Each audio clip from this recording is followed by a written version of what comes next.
Hola, buenas tardes. Vamos a explicar hoy el ciclo celular. Antes de la división celular, la célula debe duplicar su ADN con el fin de que la célula hija tenga el mismo ADN que la célula madre, la misma información genética. La vida de la célula va a pasar por dos fases.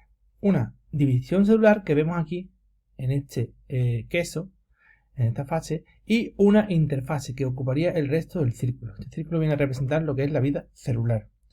En la división celular se van a formar dos células hijas y está compuesto por dos fases, la cariocenosis, que es la división del núcleo, y la citocinesis, que es la división del citoplasma. Esta fase la llamamos fase M, es donde se nos va a dar la mitosis de la célula, en la que una célula se va a dividir en dos células iguales. Y luego tenemos un periodo de reposo, sería este periodo que tenemos aquí, que nos marca la interfase, en el que se produce el crecimiento celular. Se va a dividir en varias suspensiones, en varias sesiones, ¿no? O varias fases. Serían la fase G1, fase S y la fase G2. La vida del ciclo o la duración del ciclo varía en función del tipo de célula, de los factores externos, etc. Pero aproximadamente siempre podemos decir que la fase de división sería un 10% y el resto, el 90%, sería esta división celular.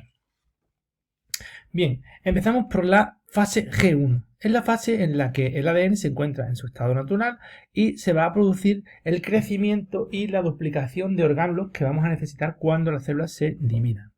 Una vez pasado este tiempo, que suele estar de una duración entre 6 y 12 horas, pasamos a la fase S. La fase S es importante porque empieza con el material genético originario, sería 2N que teníamos desde el principio, y lo va a terminar con un material genético duplicado, 4N, porque es en esta fase donde se produce la duplicación necesaria del material genético para que cada célula hija tenga la misma información que la célula madre.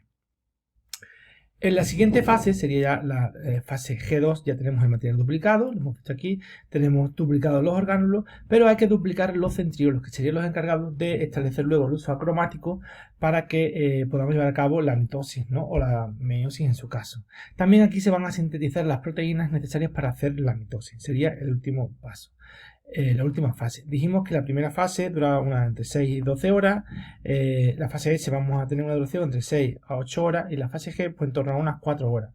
Ya digo que la duración es variable en función del tipo de célula y demás.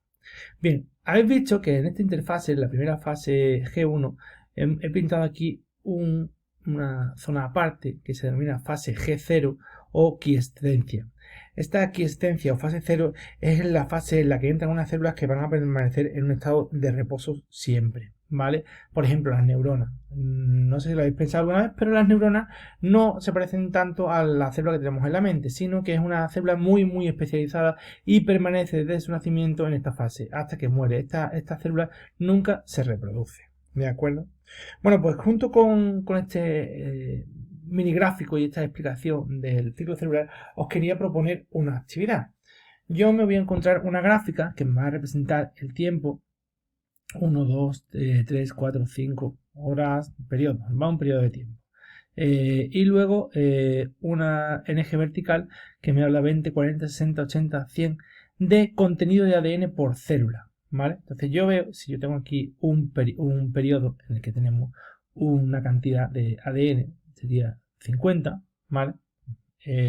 Subimos rápidamente hasta más o menos 100, tenemos un periodo en que estamos a 100 y de repente baja y nos volvemos otra vez a 50.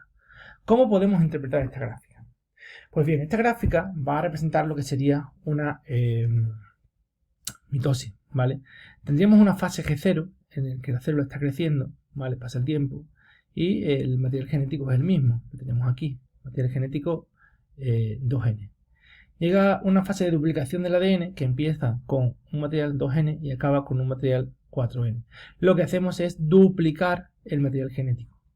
Luego, este material genético se permanece constante durante toda la fase. Estamos hablando ahora de la fase G2, ¿vale? Que es esta fase en la que el ADN permanece en 4N, se va a mantener constante hasta la mitosis. ¿Qué ha ocurrido en la mitosis? Que se ha reproducido la célula en 2 y baja el contenido del material genético a la mitad, es decir, al mismo que teníamos con las células madre. Aquí ya tenemos dos células hijas con la misma cantidad de ADN. Por lo tanto, con esta gráfica podemos diferenciar el ciclo celular, que tendríamos aquí la fase G1, la fase S, la fase G2 y la mitosis a partir de aquí. Nada más, en el próximo vídeo os explicaré lo que sería el cromosoma.